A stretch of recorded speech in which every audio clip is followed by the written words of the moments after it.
When Europe talks about military geniuses, they often mention Napoleon. That's because no one is going to tell your own story unless you do.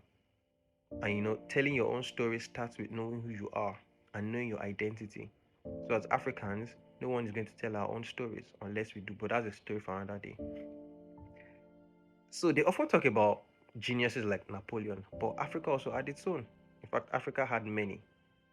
And his impact, this particular one, was so powerful that he rebuilt an entire region. His name was Shaka. A man who didn't just build an army, he built a nation.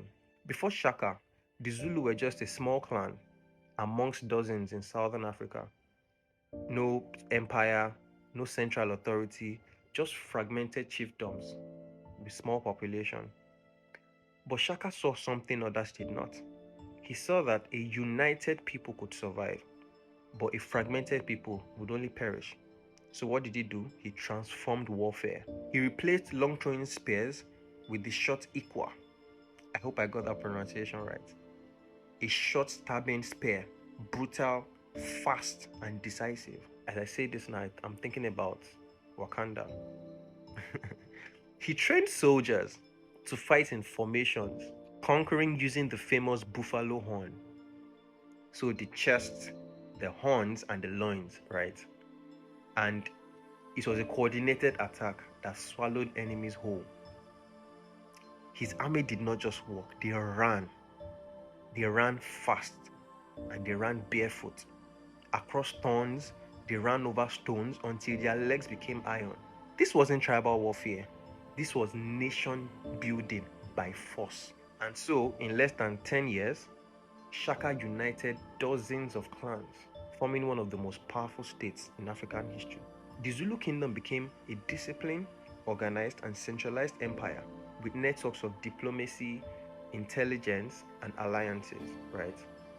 And so, of course, neighboring states feared the Zulu Kingdom, and Europeans, like they always do, mythologized it because they don't want anybody else to believe such a thing existed, right? But Shaka's rise wasn't chaos, it was strategy. Shaka's expansion triggered migrations across the region, the Mfeking or the crushing. Entire populations moved, creating new kingdoms like Lesotho, like Swaziland, and others. One man's vision reshaped Southern Africa's entire political map, and it exposed something Europe feared, that African unity was possible. And African unity is still possible today, if only we can just wake up.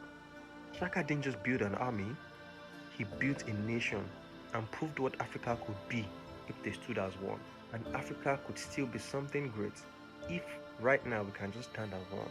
Before colonization, Africa produced leaders who united nations, who reformed warfare and redrew entire regions. The Shaka Zulu I'm speaking to you about was not a myth. The Europeans would want you to believe otherwise, but it wasn't a myth. He was a strategist who built a kingdom powerful enough to shake an entire continent. I'm sure there are many Shaka Zulus in different parts of Africa today who are trying to get their voices heard. And here's me saying, I hope one day Africa can rise with a sense of identity and a sense of vision. So all the resources that we have, we can utilize them and stop looking backwards to what the oppressors did and just forge ahead with intent and determination. Until next time.